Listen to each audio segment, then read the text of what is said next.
Assalamualaikum warahmatullahi wabarakatuh. Halo semuanya, perkenalkan saya Ima Diani, mahasiswa dari Universitas Negeri Makassar. Di video edukasi kali ini kita akan membahas penting dan menarik, yaitu inovasi dalam kurikulum SMK untuk meningkatkan kompetensi siswa. Kita tahu bahwa dunia kerja saat ini sangat dinamis. Maka dari itu, pendidikan kejuruan harus terus diinovasi agar lulusannya benar-benar siap terjun ke industri maupun menjadi wirausaha. Apa itu kurikulum SMK dan mengapa harus berinovasi?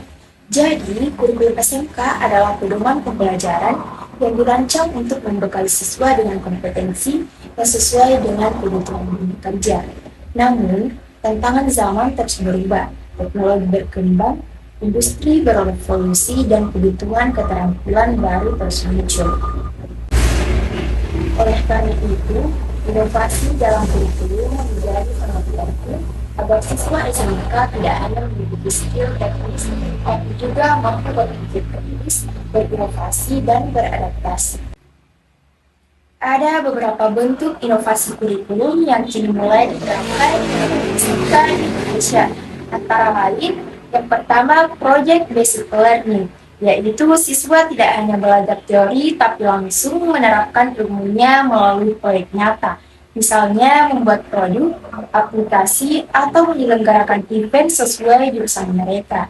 Yang kedua, Teaching Factory, yaitu pembelajaran yang dilakukan seolah-olah di lingkungan industri sebelumnya. Misalnya, jurusan tata boga punya dapur produksi sendiri yang menjual makanan ke masyarakat. Yang ketiga, penguatan soft skill dan karakter, yaitu kurikulum kini juga memasukkan pelajaran tentang etika kerja, komunikasi, kolaborasi, dan kepemimpinan. Ini penting agar siswa tidak hanya pintar secara teknis, tapi juga siap kerja secara mental. Yang keempat, integrasi teknologi digital, yaitu di era digital, siswa diajarkan menggunakan berbagai aplikasi industri, software desain, coding, bahkan pemasaran digital. Kurikulum mulai berbasis teknologi. Yang kelima, link and match dengan industri, yaitu sekolah bekerja sama langsung dengan perusahaan untuk menyelaraskan kurikulum. Industri juga terlibat dalam merancang materi, pemberian pelatihan, dan menyiapkan tempat magang. Beberapa SMK di Indonesia sudah berhasil menerapkan inovasi kurikulum ini. Contohnya SMK Rujukan di Jawa Tengah yang bekerja sama dengan pabrik otomotif Jepang telah menerapkan sistem pembelajaran industri langsung di sekolah. Lulusannya banyak yang langsung diterima kerja bahkan sebelum lulus. Sistem pengajarannya itu bagus, tidak hanya materi tapi kita juga melakukan praktek. Untuk Bapak Ganjar Pranowo, saya mengucapkan terima kasih banyak karena Bapak sudah membuat program dan mendirikan SMK Jateng ini. Yang mungkin kita mau meraih mimpi kita itu nggak bisa atau terhalang karena suatu biaya, namun karena adanya program ini kita bisa sedikit demi sedikit untuk menggapai mimpi kita. Inovasi-inovasi seperti inilah yang membuktikan bahwa kurikulum SMK yang adaptif mampu menciptakan lulusan yang berkualitas tinggi. Namun, tentu saja inovasi kurikulum ini tidak lepas dari tantangan, mulai dari keterbatasan fasilitas, kurangnya pelatihan untuk guru, hingga belum meratanya kerjasama dengan industri.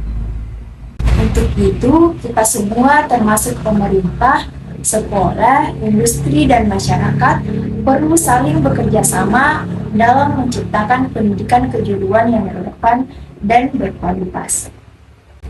Harapannya, semua SMK di Indonesia mampu menerapkan kurikulum yang inovatif, fleksibel, dan sesuai kebutuhan zaman.